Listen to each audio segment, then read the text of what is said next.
it has often been my privilege to chronicle the remarkable adventures of my friend, Mr. Sherlock Holmes, whose genius for deduction has brought light where once there was darkness and justice where evil might otherwise have triumphed. The events I shall now recount concerning the peril of a priceless treasure and the shadow of suspicion that fell upon an innocent young man remain engraved in my memory as vividly as though they occurred but yesterday. The chill of February hung over Baker Street, a wind biting through the fog. When I returned to our lodgings one evening to find Holmes seated by the fire, he leaned back in his armchair, fingers pressed together, eyes closed, his mind apparently lost in some silent calculation. Yet, as always, his awareness of my entrance was immediate. You have come from your club, Watson. The slight odor of cigars not your own, and the smudge of clay upon your boot tell me. You crossed Cavendish Square and paused by the new paving works there. It is elementary. Upon my word, Holmes, you astonish me as ever. I had indeed lingered on that very spot. One day I shall learn your craft of deduction and cease to be so easily unmasked. Nonsense, my dear fellow. Observation and inference. No more. It is merely that most men see, but few observe. Still, you will recall what I tell you tonight, for I expect we shall soon have a client at our very door. Ghastly had Holmes spoken when there came the sound of hurried steps upon the stair and a loud rap at the door. Mrs. Hudson ushered in a gentleman whose appearance betrayed both agitation and fatigue. He was well dressed, of middle years, and carried himself with the air of one accustomed to command, though at this moment all dignity was overshadowed by despair. Mr. Holmes, I beg of you, I am in sore need of your assistance. My honor, my fortune, perhaps even my family's name depend upon your counsel. Pray compose yourself, sir. Take a seat by the fire. You have not eaten since morning. Your sleeve is frayed where you have clutched it in distress, and the perspiration upon your brow tells me you have come straight from the city. Tell us, what has occurred? The stranger sank into the chair with a heavy sigh, running his hands through his hair as though to steady his thoughts. I am Alexander Holder, senior partner of Holder and Stevenson, the second largest private banking firm in the city of London. Only last night I committed the most grievous error of my career, and today I stand on the brink of ruin. Surely, sir, no single mistake could endanger so substantial a house as yours. You speak with kindness, doctor, but you do not know the whole. A nobleman of the highest rank, whose name I must withhold, entrusted to me for safekeeping one of the most valuable treasures in the empire, the Beryl Coronet, a diadem of gold studded with 39 enormous beryls of extraordinary luster, set about with diamonds and of inestimable worth. As Holder uttered these words, his voice trembled, and I could not but marvel at the enormity of the trust that had been placed in his keeping. The nobleman required an immediate advance of £50,000. He pledged the coronet as security, placing it in my hands upon condition that it remain in my private keeping until redeemed. Fool that I was! Instead of locking it within the great bank vault, I brought it home with me to Streatham, believing my own house the safer refuge. A singular decision indeed, though doubtless dictated by the secrecy demanded. Precisely, Mr. Holmes. I thought no eye would suspect. Alas! Last night calamity befell us. The coronet was mutilated, 3 of its precious beryls torn from their setting, and worse still, my own son stands accused of the crime. Good heavens, sir, surely your son. I would stake my soul upon his innocence, yet the evidence against him is damning. I have come to you, Mr. Holmes, for aid. If ever human wit could unravel this mystery, it must be yours.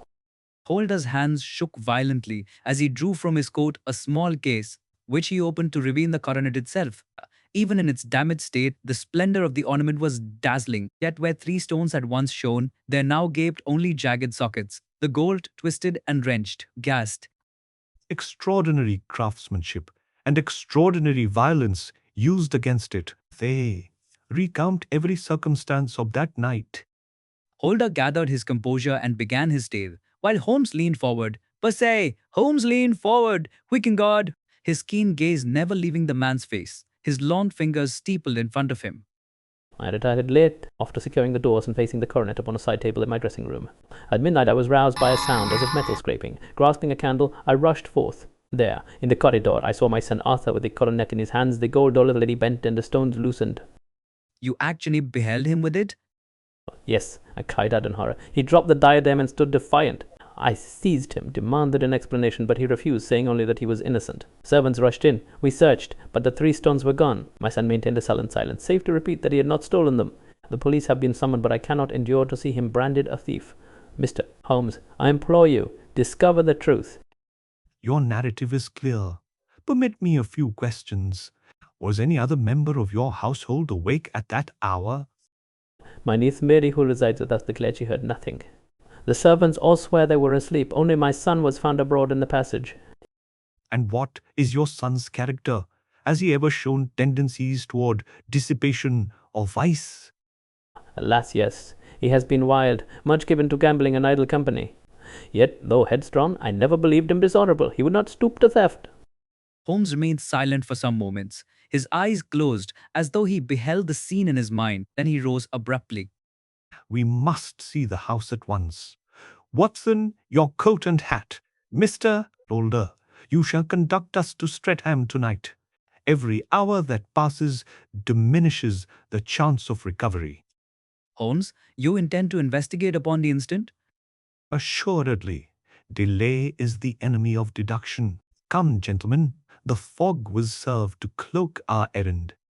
Thus it was that within the hour we were seated in a cab, and Test, the injured coronet, carried tenderly in its case, while Holder sat opposite us in silent misery. Holmes remained motionless, his hawk-like profile etched against the lamplight, his mind clearly engaged upon those secret calculations which so often preceded the brilliance of his conclusions.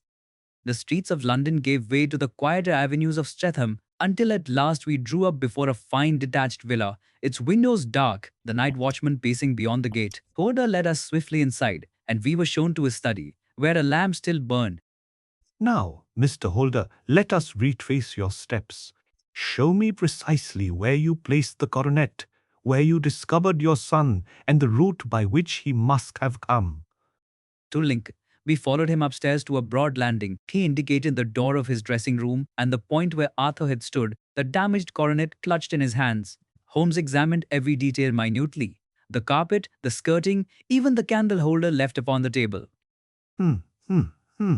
The marks upon the coronet itself suggest not the hand of one unskilled, but of considerable force, exerted with intent. And yet the sockets are twisted outward, as though the thief were interrupted in his labor. But if Arthur were innocent, how came he to hold the coronet at all? That, Watson, is the very crux. We must not assume guilt from circumstance. Many a man has been condemned for being in the wrong place at the wrong time. Holmes next requested to see Arthur himself, who was confined in a room below under guard of a constable. I fear he will speak little. He has been obstinate, refusing every question. Nevertheless, I must look upon him.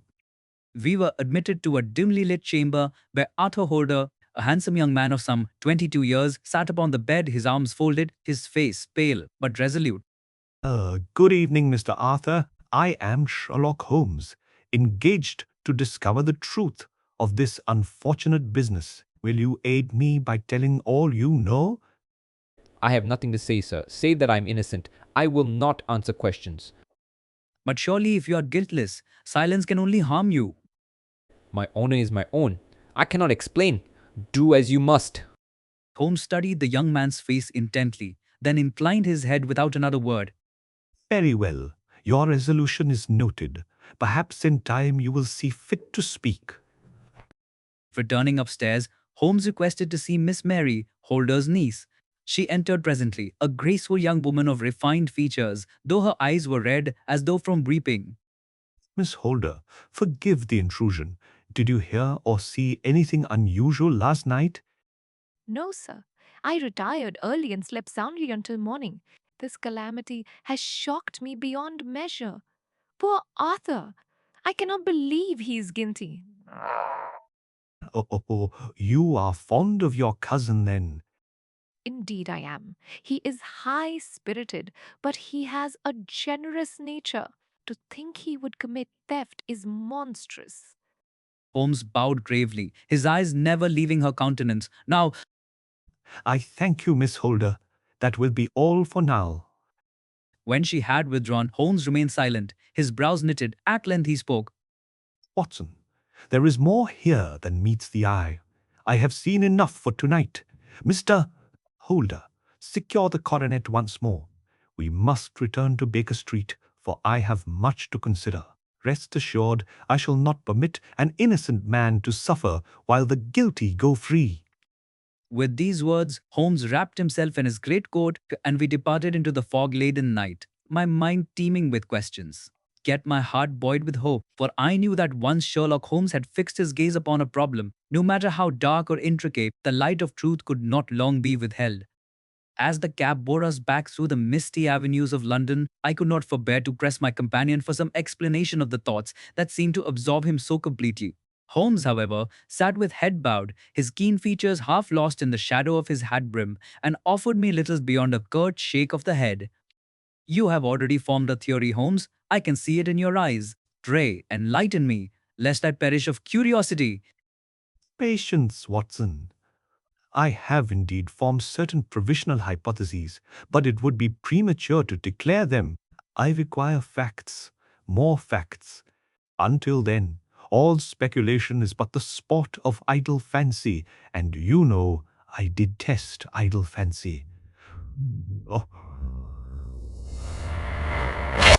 Thus rebuked, I fell silent, though my mind churned with conjecture. When at length we reached Baker Street, Holmes strode directly to his desk, where he spread the injured coronet before him and examined it afresh beneath the strong lamplight.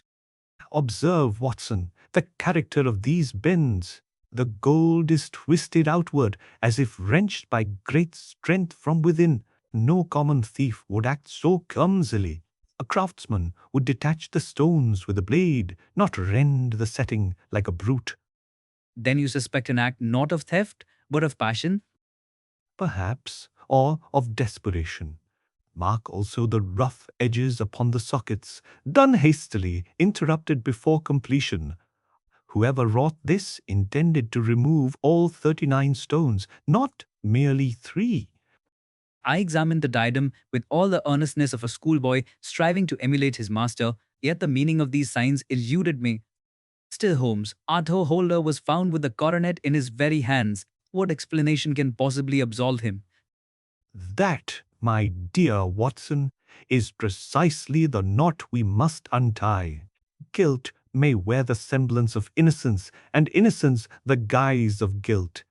We must trace the chain of events, link by link, until no other conclusion remains. With this enigmatic declaration, Holmes rose and paced the room, his hands clasped behind his back, his eyes fixed upon the carpet as though every fibre concealed a clue. At last he halted abruptly. Tomorrow, Watson, we return to Streatham. There are questions yet unanswered, shadows yet unpierced.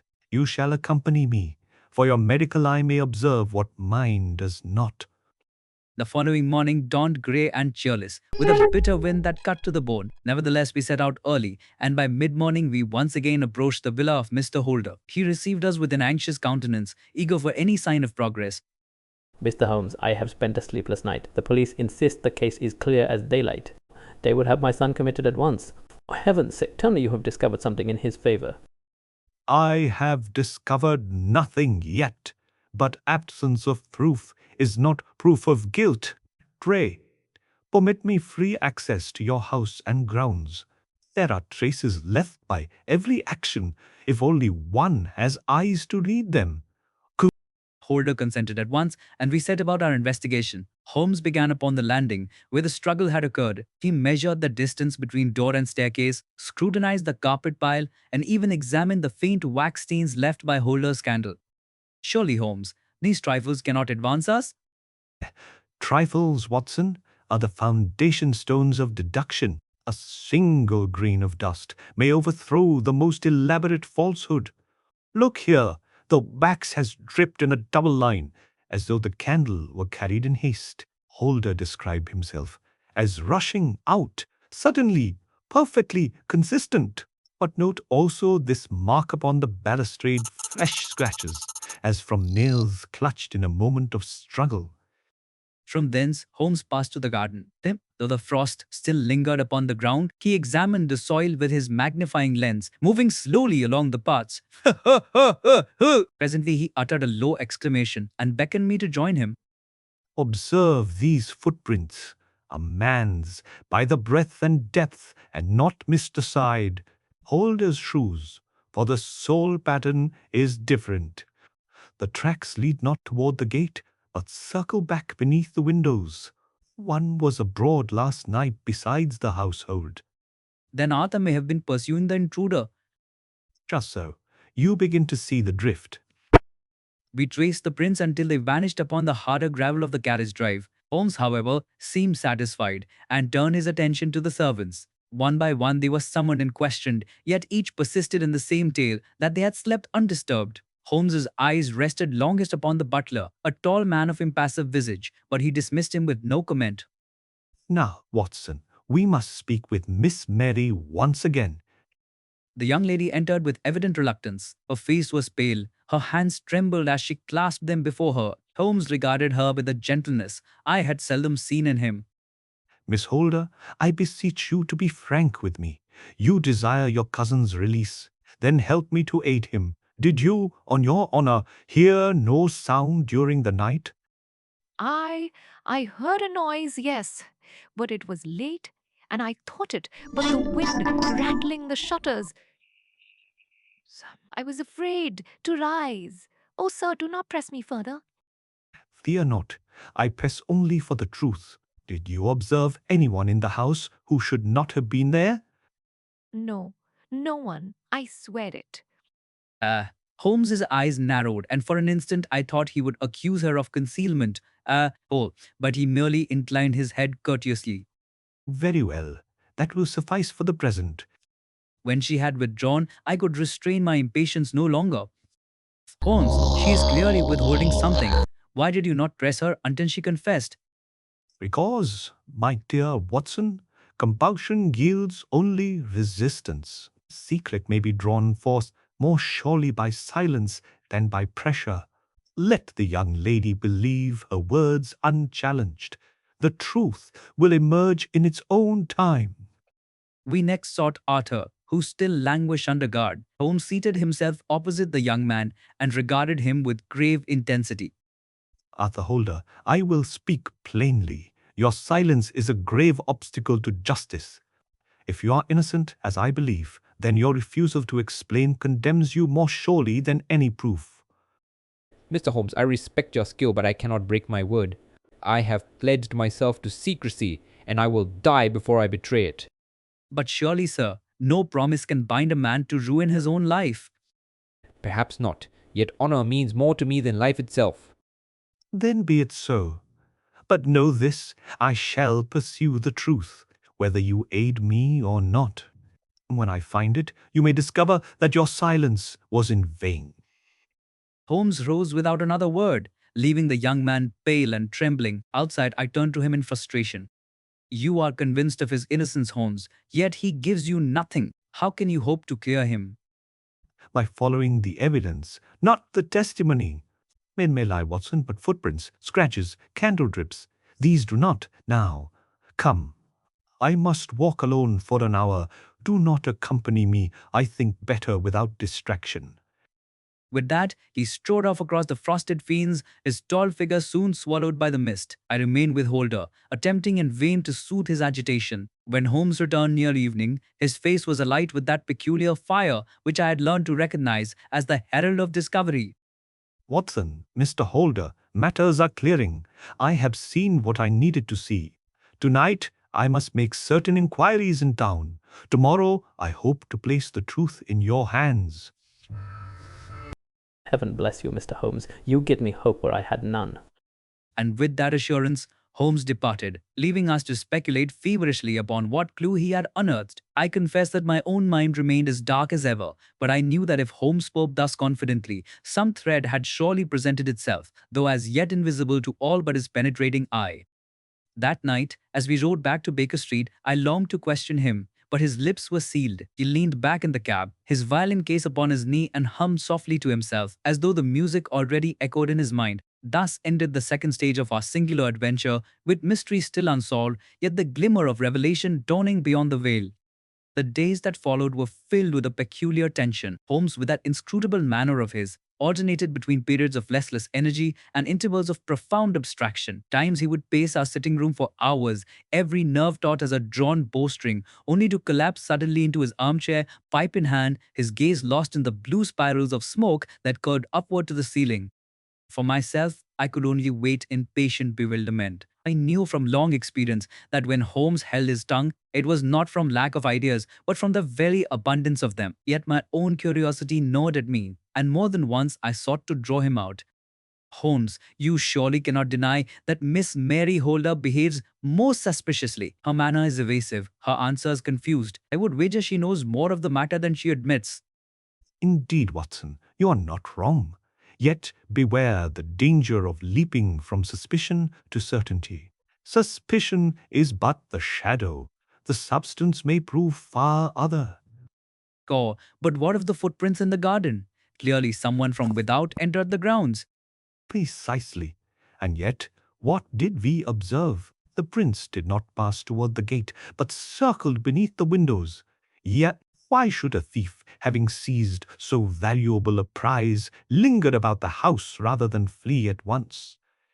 I was forced to admit the strangeness of this conduct. Holmes smiled faintly, seeing my perplexity, and rose to take down his violin. Melancholy strains filled our chamber long into the night, and I marveled that in the very midst of a desperate investigation, he could find solace in music. Yet I knew it was part of his method, that in those vibrations his mind sifted and arranged the facts until order emerged from chaos. On the second morning after our visit to Streatham, Holmes abruptly laid aside his bow and announced with sudden energy, Watson, the time has come. You must accompany me to the city. There are inquiries to be made, and I require your stout companionship. We set out at once, the streets alive with the bustle of commerce. Holmes led me first to a jeweler's establishment, a small shop tucked away in a narrow lane of Cheapside. The proprietor, a venerable man with keen eyes, greeted Holmes with respect, as though accustomed to his visits. Good day, Mr. Forrester. I require information concerning 3 beryls of unusual size and luster. Have any such stones been offered to you within the last 2 days?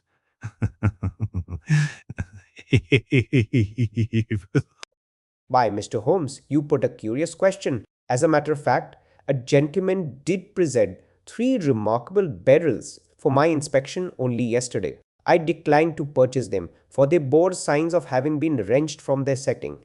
The gentleman seemed ill at ease and departed in haste when I pressed him for particulars. Ah, and his appearance. Pray describe him. Tall, dark, with a heavy moustache, well dressed, yet not of refined manner. I believe he gave the name of George Burnwell. At this name, Holmes's eyes gleamed with a light. I well remembered the light of the hunter who has ceased. Go, ruck upon the scent.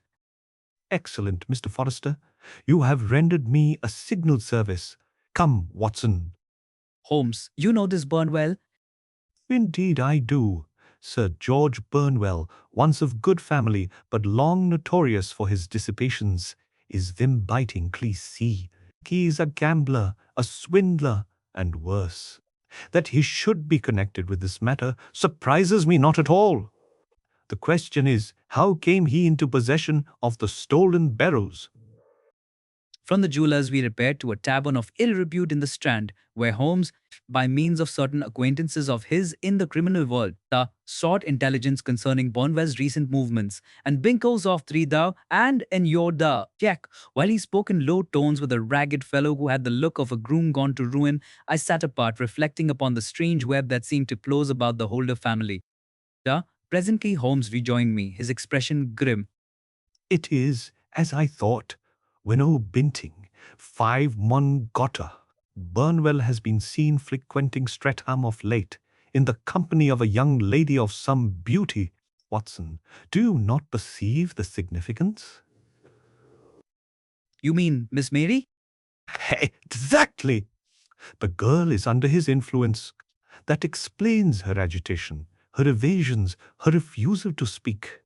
She is entangled with a scoundrel, and to shield him she would sacrifice her cousin's honor. Good heavens! And poor Arthur suffers in silence rather than betray her. You grasp it, Watson. Arthur, stumbling upon Burnwell in the act of rifling the coronet, seized it to prevent the theft. In the struggle, the gold was bent, the stones torn away. Arthur caught but a glimpse of the intruder, enough to know it was his cousin's paramour. Out of love for her, he refuses to expose the villain. It is a noble folly. The entire truth dawned upon me with sudden clarity, and I marveled once more at the unerring logic by which Holmes had pieced together the puzzle. How shall we prove it? Without proof, Arthur remains accused, and Burnwell goes free. Proof we shall have, Watson, though it may require a bold stroke. Tonight we pay a call upon Sir George Burnwell himself. That evening, under cover of darkness, hound as Z, we made our way to a fashionable lodging house near Regent's Park, where Burnwell was said to reside. Holmes had donned an inconspicuous tweed suit and carried himself with the air of a man of business, while I followed, my heart beating fast at the prospect of the encounter. The landlady, deceived by Holmes's easy assurance, admitted us without hesitation. She ushered us into a richly furnished drawing room, where presently entered the man himself, a tall fellow with bold eyes and a mocking smile, his manner one of insolent confidence. Mr. Sherlock Holmes, if I mistake not, and Dr. Watson, to what do I owe this singular honor? To business, Sir George. 3 beryls, torn from a coronet, were yesterday in your possession. I advise you to restore them at once. Really, sir, you amuse me. I am at a loss to comprehend your meaning. Do not trifle with me. The jeweller Forrester has described you. The stones are valueless to you, for every dealer in London is warned. Return them, and I may yet spare you the consequences. Spare me. Ha! You speak boldly for a man with no evidence. Suppose I told you I won the stones at play. What then? Then I should answer that you lie. Come, sir, the game is up. Your only hope is to surrender. For an instant, Burnwell's face darkened with rage, but he quickly mastered himself, and with a shrug sank into a chair. You are a clever fellow, Holmes, but cleverness alone will not serve you. I do not have the stones, and if I did, why should I return them? The young lady you are so anxious to shield would hardly thank you for ruining me. Scoundrel, you dare to speak of her. Peace, Watson. Sir George, mark me well. I know your hand in this. I shall not rest until you are stripped of your plunder. Good evening. With that, Holmes drew me swiftly away, leaving Burnwell smearing behind us. As we regained the street, I could scarce contain my indignation. Holmes, you let him go. Why not have the police seize him on the spot? Because, my dear Watson, we hold no legal proof as yet. To strike too soon would be to fail. No, we must watch and wait, and let him betray himself. Already he trembles. He knows the net is tightening. And so we returned once more to Baker Street, where Holmes sat long into the night, writing notes and dispatching messengers. I, weary with the day's exertions, at last retired, yet sleep came slowly, for my thoughts were filled with the image of Arthur's noble silence, of Mary's entanglement, and of the villain Burnwell's mocking smile. Little did I know that the climax of the affair was even then approaching, and that within a few short days the mystery of the Beryl Coronet would be resolved in a manner at once tragic and just. The days that followed our interview with Sir George Burnwell were of the most anxious kind. Mr. C.B., Holder, won by Suspense, pressed us daily for news, while his son languished in custody, still obstinate in his silence. Holmes, though outwardly calm, was never for a moment idle. Letters flew from Baker Street to every quarter of the city. Messengers came and went at all hours, and more than once I observed him slip quietly from the house at dusk, returning only in the small hours, his coat powdered with frost and his eyes gleaming with that light of pursuit I had long learned to respect. Holmes, you toil without rest. Surely you have already solved the problem? Solved it, yes. Proved it, not yet. To know a thing is one matter. To establish it beyond doubt is another. Until the stones are recovered and Burnwell stands exposed, Arthur's innocence cannot be secured. These words filled me with mingled hope and dread. Hope that my friend's certainty promised eventual triumph. Dread that the delay might bring ruin upon the unfortunate Holder family before proof could be furnished. At last, on a raw March morning, Holmes summoned me with unusual urgency. At the heard, he was already cloaked and veiled, his face pained with suppressed excitement. Watson, the hour has struck. We must be in Streatham at once. Bring your revolver. Tonight we may need it. We drove swiftly to Mr. Holder's villa, where we found him pacing the study like a man distraught. Mr. Holmes, you are welcome indeed. I am beside myself with anxiety. The police insist my son must be brought before the magistrates within the week. Tell me you have good news. Courage, Mr. Holder. I believe the worst is nearly past, but you must obey me in every particular. Tonight I shall lay a snare for the villain. If you are firm, justice will be done, and your son restored to honor. I will do all you command, sir. Only save him. Holmes then requested that Miss Mary be summoned. When she entered, pale and trembling, Holmes addressed her with grave courtesy. Miss Holder, the time has come when concealment is no longer possible. You know more of this matter than you have admitted. Out of regard for your cousin Arthur, I have hitherto refrained from pressing you, but unless you speak now, you may bring irretrievable ruin upon him. Oh, Mr. Holmes, what shall I do? I am lost, utterly lost. Not lost, madam, if you will, but act with courage. You have been deceived by a man unworthy of you. Sir George Burnwell has ensnared your affections, and to shield him, you have suffered your cousin to lie under suspicion. Is it not so? Yes, it is true. He promised me he loved me. He swore he would marry me. When he urged me to obtain the coronet, I thought only of proving my devotion. I opened the window to admit him. I did not dream he would ruin me. Her confession, wrung from her by Holmes's stern compassion, filled the room with an atmosphere of sorrow. Holder himself sank into a chair, covering his face with his hands. Oh, Mary, Mary, that I should live to see the honour of our house thus shamed. Sir, pity her, for she is more sinned against than sinning. The true criminal is Burnwell. And tonight, if fortune favour, we shall lay hands upon him.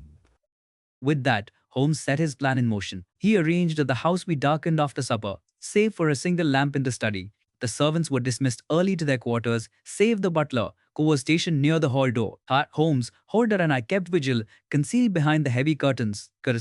Mary, pale and weeping, remained upstairs, too overcome to join us. The hours crept by. Casino! The wind moaned in the chimney, and the clock upon the mantel struck 11, then 12. Still we waited. Suddenly Holmes, who had crouched with ear straining, raised his hand in warning. Hush! A step upon the gravel. A moment later, the faint creak of the window sash reached us. The curtains stirred with the chill night air. Then a dark figure slid noiselessly into the room. Now. We leapt forth. Holder seized the intruder by the arm, while I, revolver drawn, barred the way to the window. Holmes sprang like a tiger, bearing the man to the floor. In the lamp's glow, I beheld the swarthy, mocking features of Sir George Burnwell. Curse you, Holmes. You shall rue this night. On the contrary, sir, it is you who shall rue it. Watson, secure his wrists. Mr. Holder, fetch the constable at once. Thunder! Burnwell struggled fiercely, but Holmes's grasp was like steel. With the manacles snapped about his wrist, he lay glaring up at us with impotent fury. Villain, you have brought disgrace upon my house and misery upon my child. Blame not me, but your niece. She opened the window. She placed the coronet in my hands. Silence. Your lies avail you nothing. The game is ended. Where are the missing stones? Find them yourself, clever Mr. Holmes. Mr. Holmes. But Holmes merely smiled with quiet triumph. He thrust his hand into the lining of Burnwell's coat and drew forth a small chamois bag. Within lay the 3 great beryls gleaming with cold fire. Here is your answer. The jewels are restored. At this sight, Holder uttered a cry of joy, while I could scarce restrain my own exclamation. The evidence was complete. God be praised, my son's name is cleared. Not yet in the eyes of the law, but soon. Watson, remain with Burnwell while I dispatch a message to Scotland Yard. They shall take charge of him before dawn. Thus the villain was secured. tragedy of Miss Mary's entanglement with him could not so easily be undone. When she was brought down and saw her betrayer in chains, she fainted outright and was carried senseless to her chamber. Holder, torn between wrath and grief, declared she should never again be received beneath his roof. Holmes, could nothing be done to soften the blow for her? Watson, she has been deceived by a master of deceit. It is a bitter lesson, but perhaps not a ruinous one. Better she should suffer the pangs of shame now than the lifelong misery of a union with such a man. By dawn, officers from Scotland Yard had arrived, and Burnwell was borne away cursing and defiant. The recovered jewels were placed in Holder's care, to be restored to their noble owner at the appointed time. As the cab carried us back to Baker Street, I reflected upon the extraordinary chain of events we had witnessed. Holmes, your reasoning has once again triumphed. Yes, sir. Yet tell me, how did you foresee that Burnwell would return to the house? Because, my dear Watson, a thief who holds plunder which he cannot sell is like a man with a sword suspended above him. He is compelled by greed to attempt its disposal. Burnwell knew Mary's silence could shield him only for a little while. Desperate, he hoped to recover the rest of the coronet and escape abroad. It was a chance I judged he must take, and so I laid my trap. And Arthur, will he now speak? He will not need to.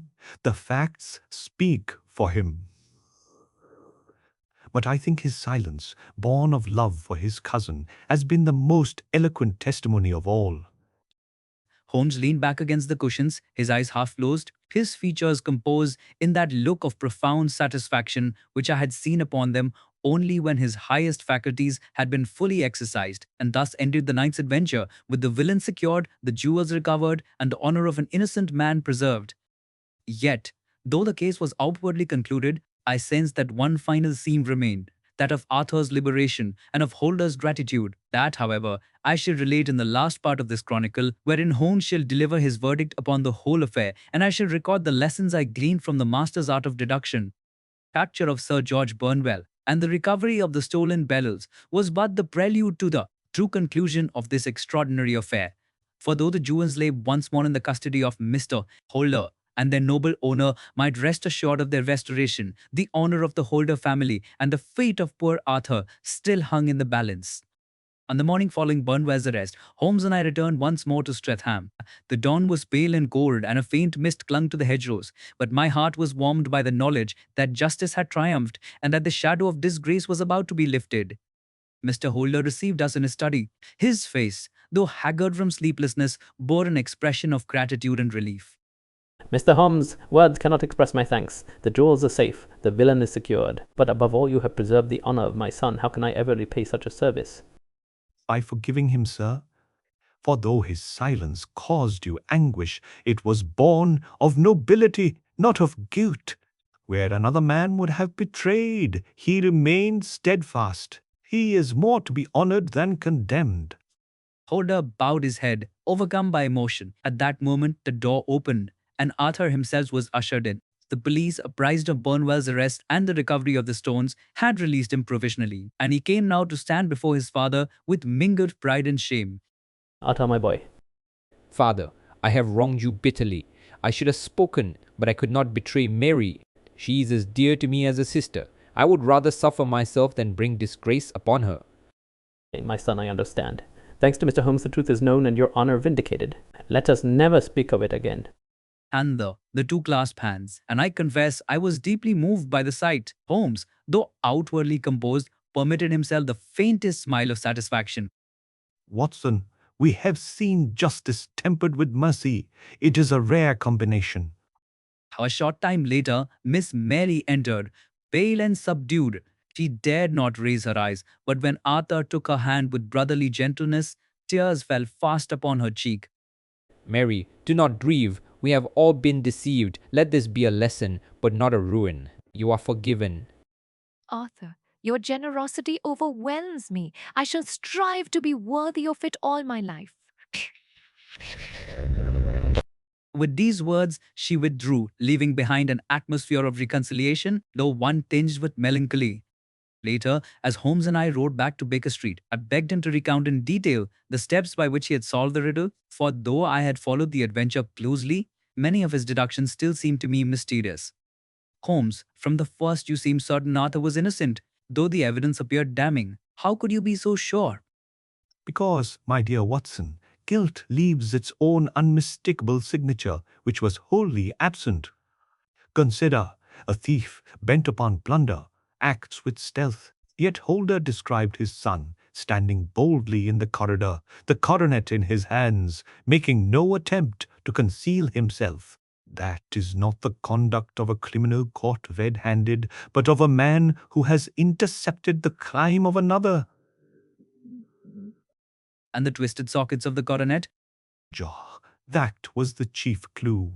A practiced thief would extract stones with a tool, leaving clean settings.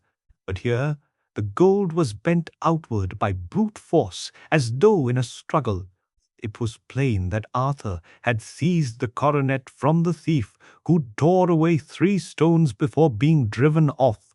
Thus, Arthur's possession of the diadem was consistent not with guilt, but with heroism. Yet his refusal to explain Was the act of a man bound by honor. I surmised at once that he shielded another. His glances toward his cousin Mary confirmed it. She too was agitated, her answers evasive. It remained only to learn with whom she was entangled. That information came readily, for Burnwell is well known to the police and to myself. The jeweller, Forrester, supplied the final proof when he described the man who offered the stones for sale. It is marvelous. And the footprints in the garden? They showed that a man had lingered beneath the windows, not fled. This was Burnwell, awaiting Mary's signal. Everything fitted. Arthur's silence, Mary's distress, Burnwell's character. The chain was complete. I shook my head in admiration. Oh, to me, the case had seemed an impenetrable fog. To Holmes, it had been as clear as day. Holmes, you astonish me continually. Yet I must ask, what of Miss Mary's future? Has she not been irretrievably disgraced? Not irretrievably, Watson. She has erred, but she is young, and repentance may yet restore her. Society is harsh, but families may be forgiving. She will suffer, no doubt, but suffering is the school of wisdom. In time, she may emerge better and stronger.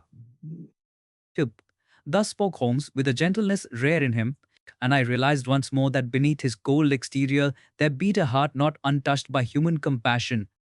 In the days that followed, the Beryl Coronet was restored to its noble owner, who expressed his gratitude in terms both gracious and munificent. Burnwell was brought to trial, and though his wealth and influence secured him but a light sentence, his career in society was ended. Arthur resumed his place in his father's house, chastened yet vindicated, while Mary, withdrawn from public view, devoted herself to works of charity, seeking thereby to expiate her fault.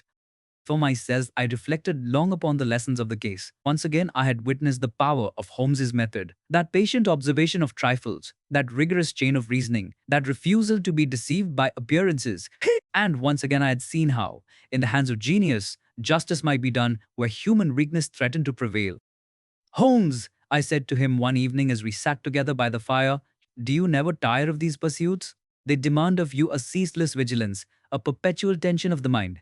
Does it not exhaust you? Exhaust me? On the contrary, my dear Watson, it sustains me. To me, life is a great puzzle, and each case but another problem to be solved. Were it not for such problems, existence would be intolerable ennui. It is the chase I crave, not the quarry. So long as the world is full of crime and folly, I shall not want for occupation. And when the world grows weary of its follies? Then, Watson, I shall take to my bees in Sussex and let others pursue the chase. But until that day, we have work to do and problems to untangle. Thus he spoke, and thus he lived, my extraordinary friend, at once the coldest of reasoners and the most ardent of seekers after truth. And as I laid down my pen after recording this adventure of the Beryl Coronet, I felt anew the gratitude of one who has walked beside genius and shared, if but as a humble chronicler, in the triumphs of Sherlock Holmes.